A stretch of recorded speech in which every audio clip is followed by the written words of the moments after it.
अब बात करते हैं डिसएडवांटेजेस के बारे में। तो सबसे पहला डिसएडवांटेज है प्रतियोगिता स्थिति में विचारने में असमर्थ होते हैं। कुल मिलाकर यहाँ पर कंपटीशन लेवल बहुत है।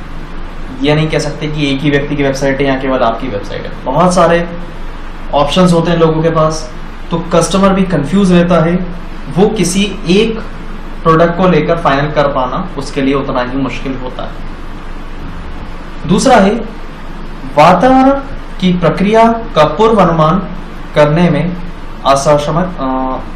असमर्थ रहना, यानी कि कभी किस तरह का क्लाइमेट है, समय रहते आप प्रोडक्ट डिलीवर कर पा रहे हैं या आपको थोड़ा समय लग रहा है। अगर आप समय रहते किसी प्रोडक्ट को डिलीवर नहीं कर पाते हैं तो कई हद तक यहाँ पर आपके कस्टमर जो है वो अनसेटिस्फाई रह सकते हैं।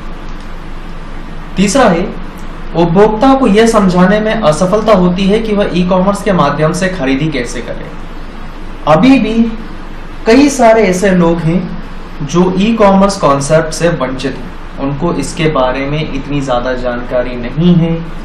वो आज भी अपनी पर्सनल डिटेल्स वगैरह सिस्टम के अंदर फीड करने से घबराते हैं कई हद तक। तो ऐसे लोगों को समझा पाना थोड़ा सा मुश्किल है, समय लगेगा उनको भी इस चीज़ से जोड़ने के लिए, बट कई हद तक कोई ना कोई मार्केट, कोई ना कोई हिस्सा हमारे हाथ से छूटा हुआ है अभी भी। चौथा पॉइंट है बहुत सारे व्यक्ति किसी भी तरह की फाइनेंशियल ट्रांजैक्शन के लिए इंटरनेट का प्रयोग नहीं करते हैं। स्वाभाविक सी बात है कि वो आज भी कैश ट्रांजैक्शन पे बिलीव करते हैं, वो डिजिटल पेमेंट को करने से घबराते हैं या शायद उनके पास अभी भी ज्ञान नहीं है, पर ज़रूरत की चीज़ें उन्हें भी चाहिए होती हैं तो वो ऑफलाइन मार्केट से ही परचेस करते हैं। अगला है आवश्यक प्रोडक्ट्स के लिए बहुत सारी कॉल्स तथा ईमेल्स की आवश्यकता होती है जो काफ़ी खर्च को बढ़ा देती है। हमें प्रोडक्ट की ब्रांडिंग के लिए लोगों के पास फ़ोन कॉल्स, SMS, ईमेल्स के थ्रू प्रोडक्ट की डिटेल को भेजना पड़ता है जो एक तरह का प्रमोशन है, और यह प्रमोशन भी लागत वाला होता है, फ्री ऑफ कॉस्ट नहीं होता है। तो कई हद तक आप खर्चा मुक्त नहीं हो, थोड़े खर्चे यहाँ पर भी लागू। छठवां पॉइंट है ई कॉमर्स ग्लोबल रूप से आपके लिए दरवाजा खोल देता है, अतः ग्लोबल रूप से व्यापारियों के लिए कंपटीशन बढ़ जाता है। ग्लोबल लेवल यानी कि जिसके कोई दायरे नहीं है, तो कोई दूसरा व्यक्ति होगा जिसका भी सेम प्रोडक्ट सेल करने का काम होगा ऑनलाइन, उसके भी कोई दायरे नहीं होंगे। तीसरा व्यक्ति होगा, उसके लिए भी कोई दायरे नहीं होंगे। जो चीज़ आपको अमेजोन पे मिल रही है वो फ्लिपकार्ट पे भी मिल सकती है, वो स्नैपडील पे भी मिल सकती है। तो ये एक कंपटीशन लेवल यहाँ पर बढ़ा हुआ है, इतना आसान तो ये भी नहीं है। ई कॉमर्स का प्रयोग मुख्य रूप से इंटरनेट के माध्यम से किया जाता है। आज भी इंटरनेट काफी व्यक्तियों तथा छोटे छोटे व्यक्तियों की पहुंच से बहुत दूर है, इस कारण विश्वास या ज्ञान की कमी। जाहिर सी बात, काफी सारे लोग अभी इससे जुड़े हुए नहीं हैं अपने अपने वजह के कारण। ई कॉमर्स वेंचर मुख्य रूप से थर्ड पार्टी पर निर्भर होता है, अर्थात बिना इंटरनेट के ग्लोबल मार्केट एक्सेस नहीं कर सकते।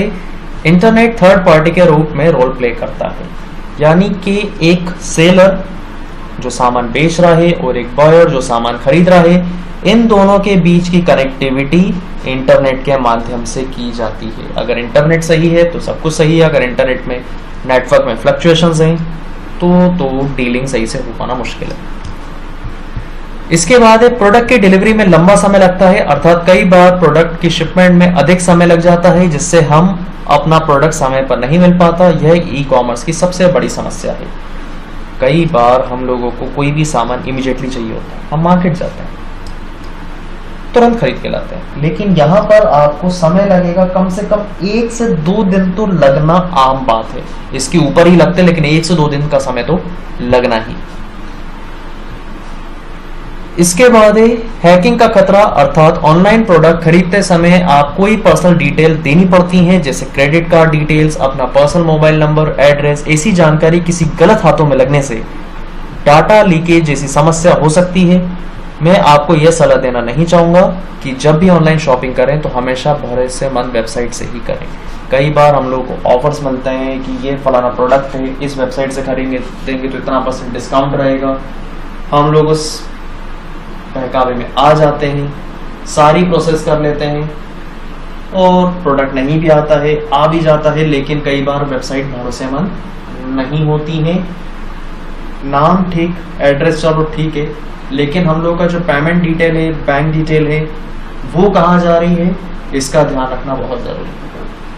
तो वहीं आप अपनी पर्सनल डिटेल शेयर करें जो वेबसाइट्स भरोसेमंद हो, ऑफर्स के चक्कर में बिल्कुल ना आए।